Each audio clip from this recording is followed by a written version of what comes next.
What is up, everybody? Welcome to another episode of the Wide Eye Sports Podcast. We got your boy Riley. We got Spoon joining us this week. We're gonna go over What's up, guys? lots of good stuff. Lots of good stuff. It's kind of a dead period in the NFL offseason for us. Like right now and then July, both are really rough to find really good stuff to talk about. But we got some hypothetical trades to talk about. Stuff that you guys may want to see in the future. Stuff that we've already seen happen that I want to know what these guys think about. So we're going to get to all that and so much more in this episode. We're going to get underway right now.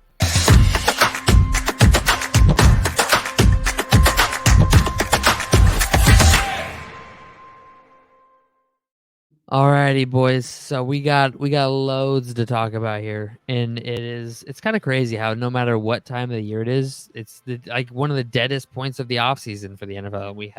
I have like a full page worth of notes that we could just go on for hours about, but we're gonna keep it nice, short, and sweet for the folks at home. We're just gonna glide right through this first video this week. So I got some hypotheticals I want to talk to you boys about. I want to know how excited, what you'd rather see more, all the good stuff. So First hypothetical, okay?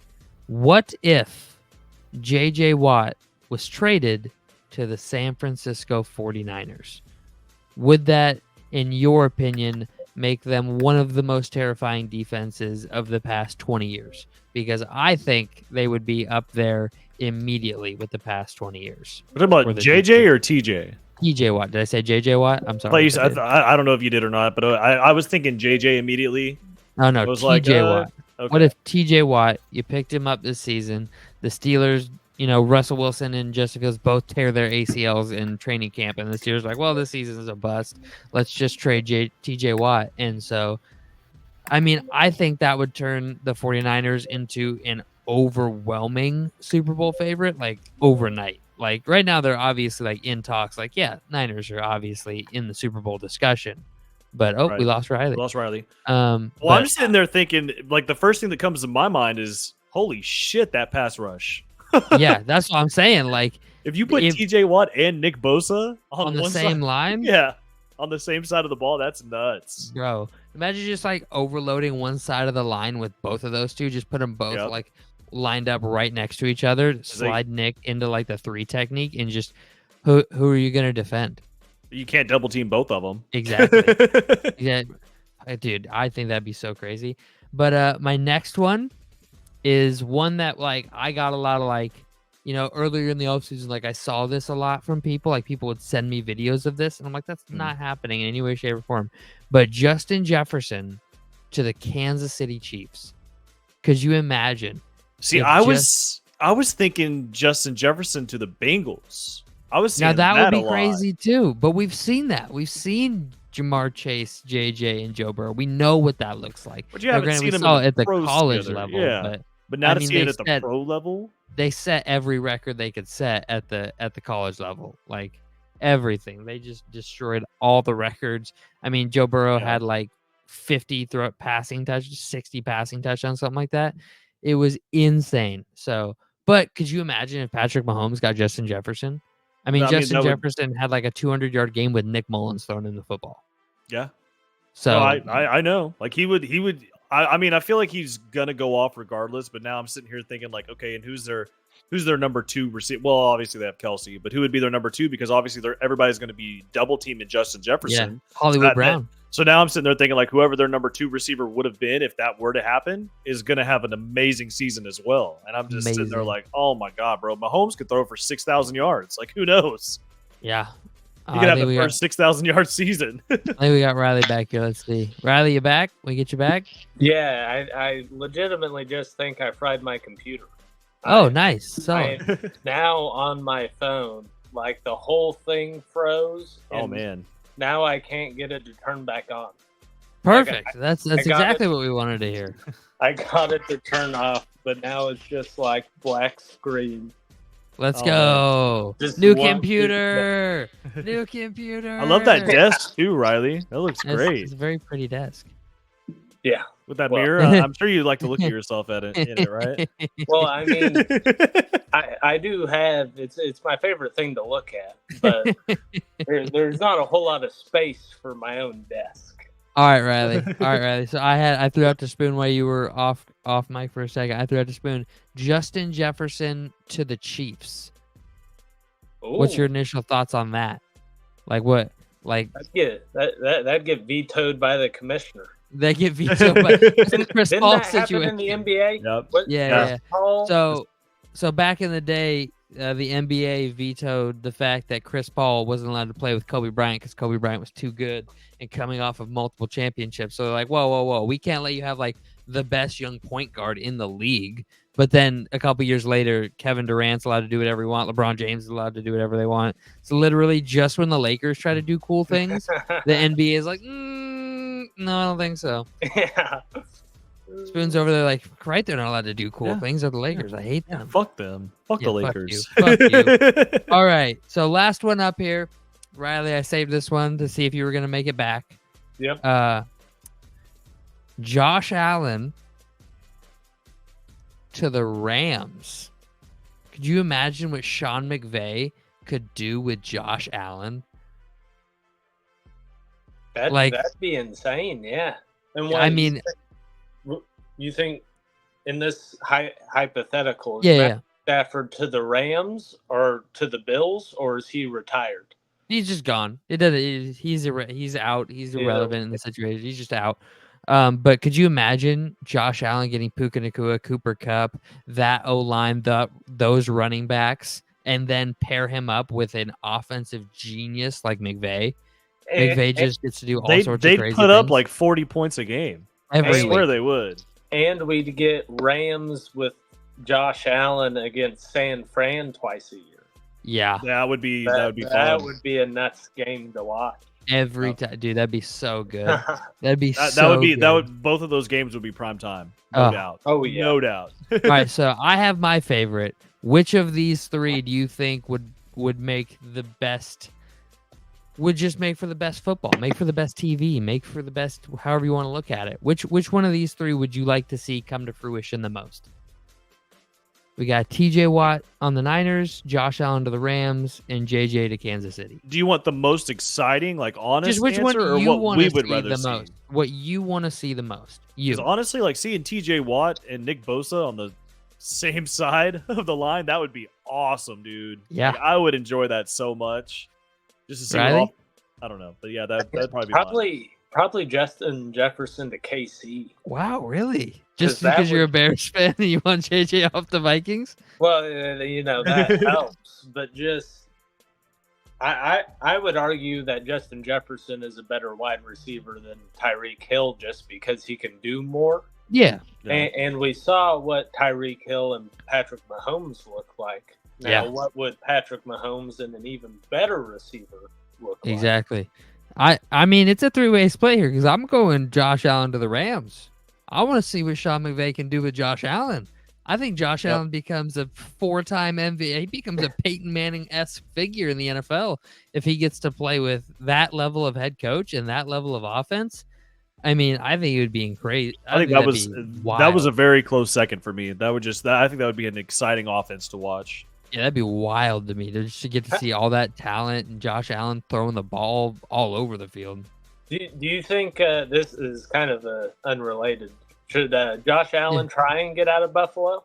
Yes, immediately. I think it's about. I think they're. You think this like Yeah. he should do They're on there. They've been Or- selling their soul for years. They brought in Von Miller. They brought in free agents. They've been doing they traded for Diggs. They've been doing everything they can do to try to load the team around Josh Allen to give him everything they could give him to win a Super Bowl. And now you have to pay the piper. You got to pay people. You got to cut people. You got to trade people. So I think they're on the downhill. And Josh Allen's, I've said it before, he's going to have to play both sides of the football. So I think either he needs to accept like, hey, we're going through a rebuild, or he needs to try to get out of there. But anything else you guys want to add to that? Anything else? All right, cool. No. So next up, I have two off-season moves here that I want to know what you guys think is the bigger impact move. Okay. So last year, I think we can all agree the best running team in the NFL, I think for the past 2 years, the best rushing team in the NFL has been the Philadelphia Eagles. They have the best O-line. They have a mobile quarterback. They have the tush push. They've thrown multiple running backs behind that O-line, and every one of them has succeeded. I think, who was it? DeAndre Swift had like 200-yard game behind that O-line like week 2 last year. So, like, doesn't matter who they put back there. So, that being said, now they're putting Saquon Barkley back there, one of the most talented running backs in the entire NFL. If he can stay healthy, I think that is an insane caliber move. Or do you think the addition of Stephon Diggs to the Houston Texans is a bigger deal? You got Tank Dell. They just re-upped Nico Collins. So you're going to have Nico Collins coming off, I believe, 1,400 yards. Hold on, I have it right. 1,300, 1,297, and 8 touchdowns. So Nico Collins coming off 1,300 yards. Tank Dell coming off an injury, but coming off a breakout season. And you're getting slightly past his prime Stephon Diggs. And you're getting Joe Mixon, and they added some other key defensive pieces, but we're just going to stick with the Diggs part. But which do you think is a better offseason move? The Eagles adding Saquon or the Texans adding Stephon Diggs? Because I think Saquon's the better player, but Diggs adds a little, that offense is already so loaded, so it's kind of like the straw that broke the camel's back almost. What do you guys think? Right. Boone, Riley? you want to go first? You want me to go first? Okay. Yeah. I think Saquon is the bigger move. Coming from a Cowboys fan, I want to give them credit. They finally got a decent running back there. And you're pairing him up with a pretty solid offensive line. The only thing that would worry me is injuries. I'm also saying this because CJ Stroud, he just had an amazing season with Nico Collins and Tank Dell. I don't really think he needed Stephon Diggs. Is it going to be a huge upgrade for him? Yeah, absolutely. But I think the bigger impact is going to be Saquon behind that offensive line compared to Diggs. Riley? So, And I'm kind of in the same boat for all the same reasons. I mean, I think it is very likely on the table that by week 10, week 11, we've got reports of Stephon being mad in the locker room because he's not getting the ball enough. No, that's not going to happen this time. It has happened every place he has gone. Yeah, but but in both those other places, so in Minnesota, he wanted to be the number one. Like, he's like, let me be the focal point of the offense. And they were like, listen, we're going to pay the defense. We're going to make the defense great. And he's like, no. And then they're like, we're going to pay Kirk. Kirk's going to be the focal point. He's like, I want to be the focal point. And they're like, well, we're paying Kirk. So he's like, then get me out of here. And then he goes to Buffalo. And Buffalo's like, we'll make you the focal point. You'll be everything to us. And then they had to pay Josh Allen. And they're like, yeah, but you have to take seconds to Josh. And he's like, no, I want to be the focal point. And they're like, we're not going to do that. And he's like, okay, well, if I'm not going to do that here, I want to go somewhere where if I have to not be the focal point, that I'm just going to win no matter what then. Because, like, who are you going to guard? Like, he doesn't have to be the focal point now, and he's going to be open every other play. So I get what you're saying. That's fair. But we saw him complain about targets when he led the league in receptions. Oh, I agree, but I think that's because he was promised those targets and then they took it back. I think him going to the Texans, he knows he's not going to get that many targets. He knows he's not going to be that anymore to the Texans, and he's going there to take a reduced role. I don't think he wanted to do that in Buffalo because they sold him on this idea of you're going to be this, and then they're like, actually, we want you to be this. And he's like, well, if I'm going to have to be this, I'd rather be this on a team with dudes I trust, like Nico Collins and Tank Dell and Joe Mixon, to make plays around me and not just me and Josh. So, I don't know. I think I'm not trying to say it's hard for me. I couldn't pick between the two. That's why I brought it up to you guys. Because if I had to pick, I might go Saquon just because I like Saquon. I like Diggsy too, but, I think adding a top 5 player at a position behind the best O-line in the NFL, that's huge. So I would probably go but Eagles too. I thought it was funny that you went Diggs because I would argue Joe Mixon probably is going to be the bigger impact because that's a huge upgrade at running back for the Texans this Yeah, I don't upcoming year disagree with that. I don't compared to. disagree with that at all. I mean, you're moving on from Damian Pierce, who did have a great season 2 years ago, but last year he was nothing. But And now they didn't use him is my thing. So like I understand that like Joe Mixon is a better running back, but they didn't use Pierce last year, which makes me think they're not going to use Mixon this year. That's fair, but I mean, I feel like with having Mixon in the backfield, they're not going to have to pass as much as they did last year. It's going to help open up the passing game, if anything, more for CJ Stroud. Maybe lean on that later in the game. Yeah, to lean on that a little bit more, and that way, like CJ Stroud, I feel like they're setting him up to where there's no way he has a sophomore slump, which is normal. It's common in the NFL. Yeah. You see it all the time, and the Texans are like, okay, what can we do to prevent this? Let's bring in a great receiver, and let's bring in one of the best running backs in the NFL right now and make sure that does not happen. And I feel like that's a great – I love the Joe Mixon pickup. Yeah, I like it. I like it a lot.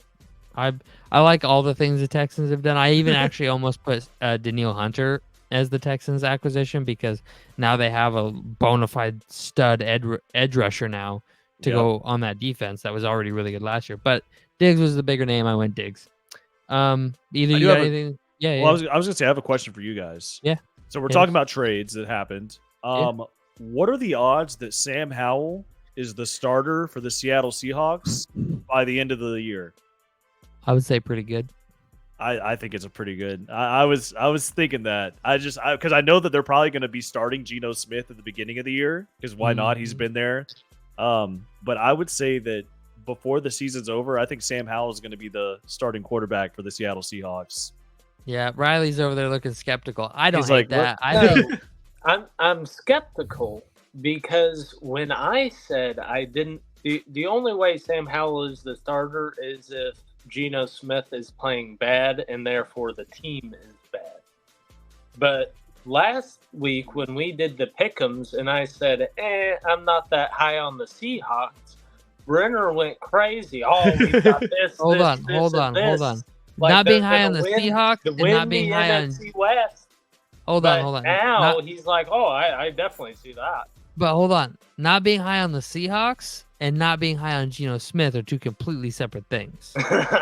That's like not being high on Sam Darnold but liking the Viking. Like I could see a world in which Geno comes out and he has, in the first 4 games he's averaging 175 yards a game, 2 touchdowns, 2 picks a game type situation. And the coaching staff is like, listen, I think we would be better off with Howell. We're 2-2. Let's throw Howell in the mix. I think we'd be better off with Howell. Or I just see a world in which in training camp, he just beats out Geno Smith. Like straight up. That could happen as well. I don't think it's a foregone conclusion that Geno's the week 1 starter. I mean, I think everybody expects Geno to be the week 1 starter. That's what I expect. Yeah. But I see no reason that Sam Howell, who has full season of NFL playing experience now, threw for almost 4,000 yards, can't come in and win that starting job, especially I think he's 25, 26 years old. I see no reason he can't come in and win that starting job. I think he is much higher upside.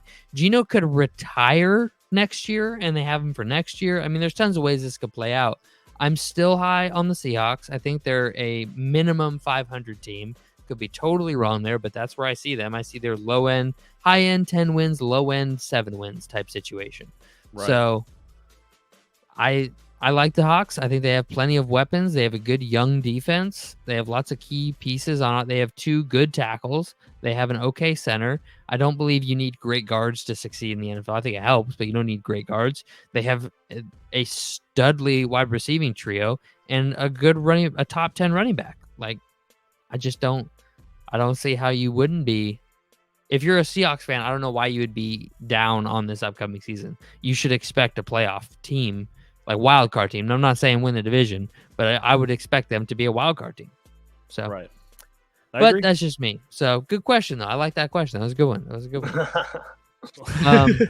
So I did want to give a shout out to Houston because we were talking about Houston with the dig stream. I don't think we brought this up on the show. This was kind of an old stat, and I saw it a way long time ago and forgot about it.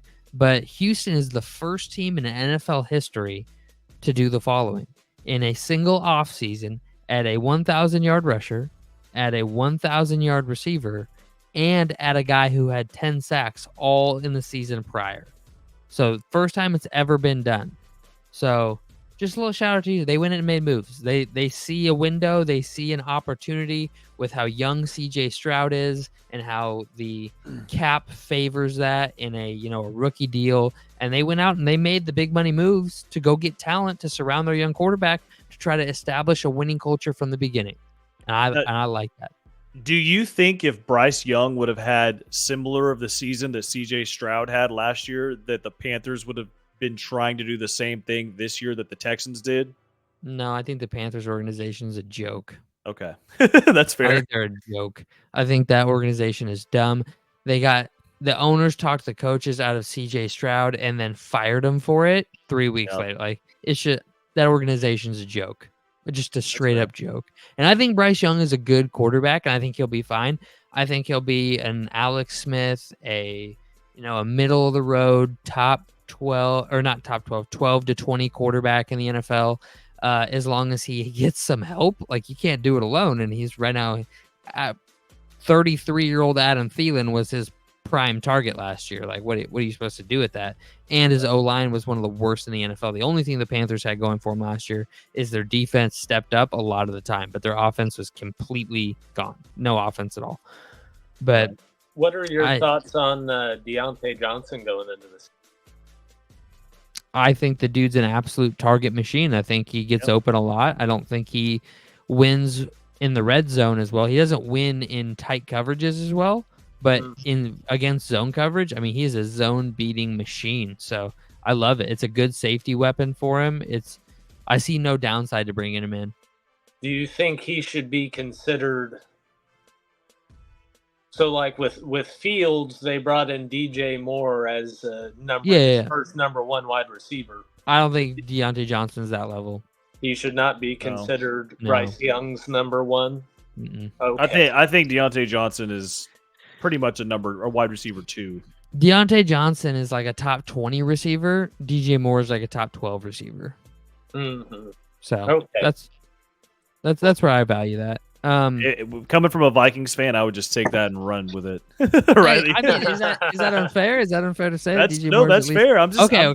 I was happy that you said like you gave a little bit of praise to DJ Moore. I was just like, hey, I can give credit where credit is due. I still hate the guy. It's just I understand he's a good player. Fair enough. I hate having to play against him. It's not fun. Okay? Dude is a yak machine. Yeah. Gets the ball and just goes. I hate it. But I do want to talk about some more serious news real quick. We had this come out in the press this week. Did you guys hear about the Brandon McManus situation? I have not heard about that. No. Okay, so there are 2 females. This is all we know. We'll give you more information on this as we go along throughout the offseason, and we'll update you guys as we find out information. But 2 females are alleging that Brandon McManus, on a flight to London or back, I can't remember, it was an overseas flight. This is the quote they gave, was rubbing himself against them and grinding against them on the plane. They are suing the Jaguars for failure to supervise McManus and create a safe environment for the team and staff. So they are not suing McManus. They're suing the Jaguars specifically. What's with the kickers, man?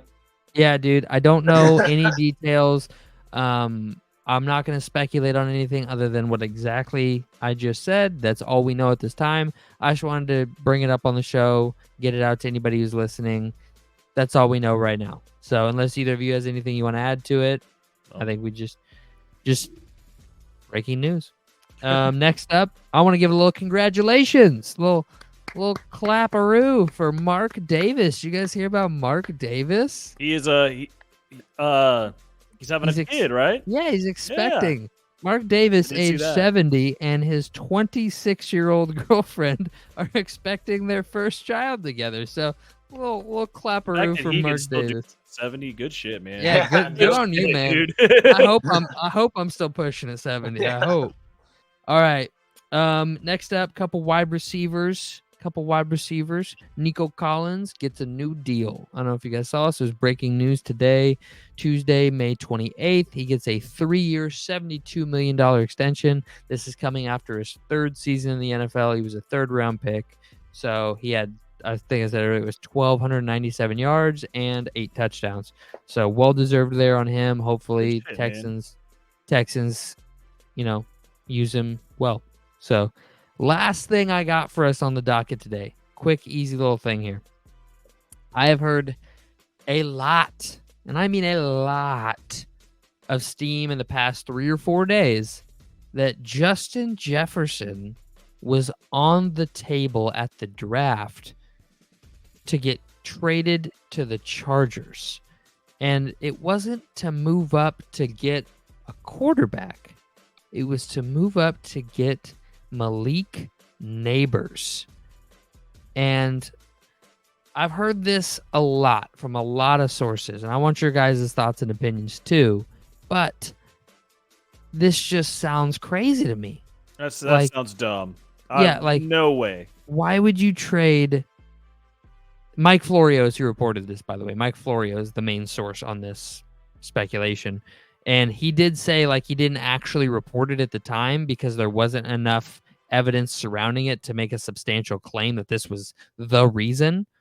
So, but he brought it up recently in a podcast, and I was listening, and I was like, man, why would you give away Justin Jefferson right as he's going into the prime of his career for a guy who you think could be maybe 80% of what Jefferson is? Now, granted, you're getting 80% of JJ on a lesser contract, which would be awesome. But at the same time, that sets up the precedent of even if Neighbors is really good, even if Neighbors makes it to the same level as Jefferson, Neighbors is now in the back of his mind thinking, oh, they're just going to get rid of me before they have to pay me. Why would I want to try hard for this team that's just going to get rid of me? So I think it sets up for bad locker room, headspace and vibes. So I think it's total bullshit, total smoke. But what do you guys think? I think if the Vikings did that, that's stupid. If they would have done that, but if I was looking at it from the Chargers' view, absolutely, I would have taken that deal in a heartbeat. I mean, you lost Keenan Allen and Mike Williams in the offseason. You need a new receiver. 100%. Justin Jefferson is the guy to get.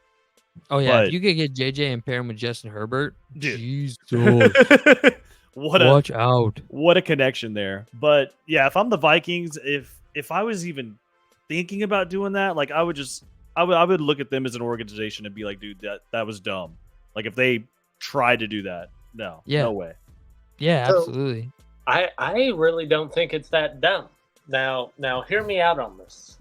Let's not act like the Minnesota Vikings don't know how to draft wide receivers.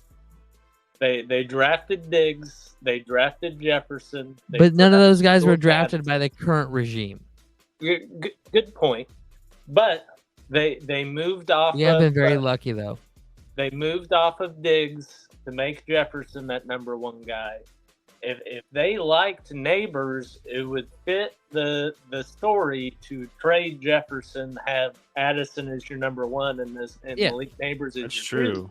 And now you don't have to pay Justin Jefferson $30+ million a year. 30 plus. We're gonna pay. It's probably gonna be more than that, point, dude. The way these contracts are going, it's looking like 35, 40. But maybe want to puke. No, the Vikings have been extremely blessed by wide receiving talent, from going all the way back to getting Chris Carter from the Eagles for dirt cheap, to drafting Randy Moss, to Percy Harvin, to Stephon Diggs, to Adam Thielen, to JJ now. I mean, we have always had. But I would throw Jordan Addison in that too. He had Ja's great season, dude. Yeah, Addison put up I think 997 yards and 10 touchdowns with Nick Mullins throwing to him for over half the season. Well, Nick Mullins, Josh Dobbs, and he's looking very promising. Yeah, That's and so from Bears fan, I just don't. I don't like putting I don't like counting my. One thing about being a Vikings fan is Tommy, don't count your eggs before they hatch. Don't do it. Don't do it at any cost. Do not fucking do it. Just wait till the chickens are hatched. Wait till it's over. Then you celebrate. But no, I think it's boundless. I would have hated to see it. Riley, I understand where you're coming from, and I understand it would have worked. It would have been on brand. I definitely agree with you. It would have been on brand. I would have hated it. But unless you guys have anything else to add, I think we're going to wrap this video up. We got another video coming later on this week, another schedule breakdown. We're going to be doing weeks 2 and week 3 this week. So unless you guys got anything to add. Nope. See you guys. Right. Go Stars. Spoon's got the stars. Make sure you guys like, comment, subscribe. Give us a little love. We just need a little love. Just a little love every week just keeps us going. Just every single week just prolongs us just a little bit. So thank you guys, and we'll see you next week.